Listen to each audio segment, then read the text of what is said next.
Hello everyone, this is Nikki. 자유영어 Q&A 코너입니다. 지난 Q&A 영상에서는 영어 공부 대신 자꾸 다른 짓을 하는 아이, 어떻게 해야 할까요에 대해 함께 이야기 나눠 보았습니다.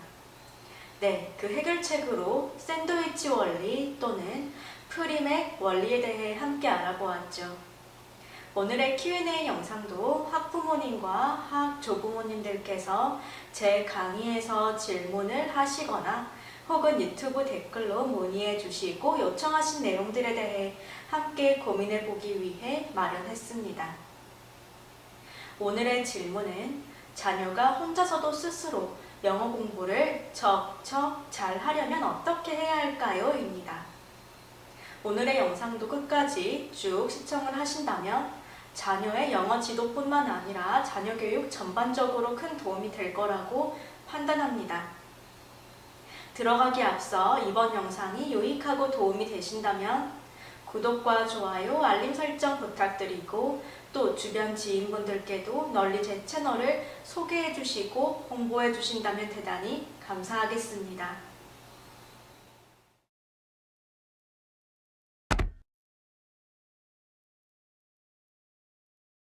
요즘 부모님들 참 바쁘시죠? 대개 맞벌이 부부인데다 어디 직장일만 있나요? 밥하고 빨래하고 각종 세금 걱정, 융자 걱정 등등 골치 아픈 집안일은 누가 대신 해주는 거냐고요. 거기다 양가 부모님들도 챙겨드려야 되죠. 또 친인척과 친구, 그리고 이웃 사람들과 어쩔 수 없이 교류해야죠. 이런 걸 애들이 도와주는 것도 아니고 또 도와달라는 것도 아닌데 그저 자녀가 자기 공부만이라도 따박따박 열심히 하면 얼마나 감사하고 편할까요? 그런데 자녀 입장에서 보면 그 애들도 자기 부모가 바쁜 줄 잘 알아요. 그래서 혼자 알아서 척척 공부하고 싶죠. 그러고 나서 엄마, 아빠, 나 오늘 영어 공부 싹 다 했어요 라며 큰소리치고 싶겠죠. 그런데 자녀가 그런 걸 뻔히 알면서도 스스로 공부하질 못해요. 왜 그럴까요? 애니까 그런 거죠. 아니, 사람이니까 그렇겠죠. 사람은 로봇이나 기계와 다르니까요. 자녀들은 공부를 하려고 책을 폈다가 어떤 외적 방해 요인으로 공부가 중단되죠. 가령 친구에게 연락이 오거나 거실에 TV 소리가 들리는 경우죠. 때로는 내적 방해 요인도 있죠. 학교에서 있었던 일이 떠오르거나 갑자기 빵이 먹고 싶다든지 아니면 딱 5분만 침대에 눕고 싶다든지 저도 가끔 오늘 오전에 할 일을 오후나 내일로 미루기도 해요. 이런저런 일들이 생겨서 우리 부모님들은 어떠신가요? 그러면 우리 자녀가 어떻게 해야 스스로 열심히 공부를 할 수 있을까요? 좀 전에 사람은 로봇이나 기계와 다르다고 얘기를 했는데 로봇이나 기계는 자기 할 일을 정확히 수행하죠. 전자레인지는 예약 시간만큼 가열하죠. 난방 보일러는 설정 온도만큼 작동하죠. 로봇 청소기는 어떤가요? 일정 부분을 청소하게 맞춰 놓으면 딱 그만큼 청소한 후에 아예 자기 스스로 충전하러 갑니다. 이것은 기계나 로봇이 가지고 있는 메커니즘이나 알고리즘 때문이죠. 자녀 교육에도 이런 게 필요하지 않을까요? 이를테면 공부 규칙을 설정하는 거겠죠. 어떤 공부를 어떻게 그리고 얼마나 할 것인지 설정하자는 거죠. 또 공부할 때 유의할 점을 구체적으로 정해두는 것도 좋겠죠. 그러면 공부 규칙은 어떻게 만들면 좋을까요? 무엇보다 규칙은 적게, 쉽게, 그리고 짧게 만드는 게 좋겠죠. 너무 많거나 복잡하면 이해하기 어렵고 지키기도 어렵죠.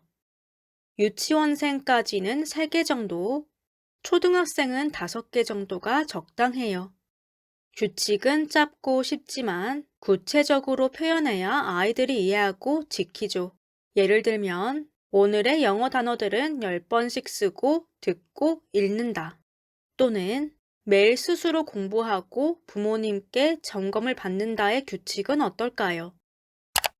여기에서 부모님께서 유의하실 것은 몇 분간 공부하는 것을 명시하시는 것보다 어느 정도를 이해할 것인지 목표를 정하는 것이 좋겠죠. 규칙에 시간으로 설정하면 아이들은 학습 결과야 어떻든 시간만 채우면 되는 것으로 간주하기 때문이죠. 규칙은 아무것도 아닌 것 같지만 그 효과가 매우 큽니다.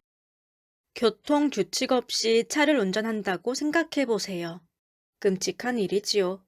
공부 규칙 꼭 필요합니다. 이 규칙은 아이들이 실천할 수 있는 내용으로 자녀와 상의하고 약속하며 만드는 게 좋겠지요. 또, 작성한 규칙은 자녀가 잘 볼 수 있는 위치에 걸어두면 좋겠죠. 그럼 아까 로봇이나 기계 얘기로 잠시 돌아가 볼게요. 로봇이나 기계가 작동하려면 뭐가 필요할까요? 네, 전기나 기름 등의 에너지가 필요하죠. 자녀에게도 이런 게 필요해요. 자녀에게 필요한 에너지는 뭘까요? 저는 부모의 긍정적 피드백, 즉 칭찬이라고 생각해요. 이것이 자녀에게는 가장 강력한 에너지입니다. 물론 때로는 간식이나 용돈도 에너지가 되겠죠.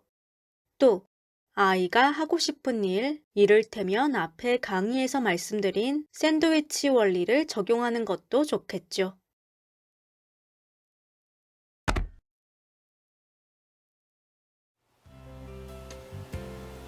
이번 Q&A 영상에서는 학부모 수강생 여러분들께서 제게 질문을 하셨던 자녀가 혼자서도 스스로 영어 학습을 척척 잘 하려면 어떻게 해야 할까요에 대해 함께 이야기 나눠 보았습니다.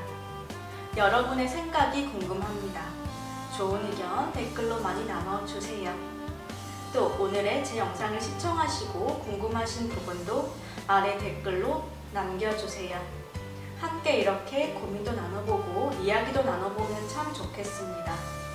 그리고 특히 제 채널을 구독해주신 모든 분들께도 진심으로 감사의 말씀을 드립니다. 그럼 저는 더 알찬 내용으로 열심히 준비해서 다음 시간에 찾아뵐게요. 고맙습니다.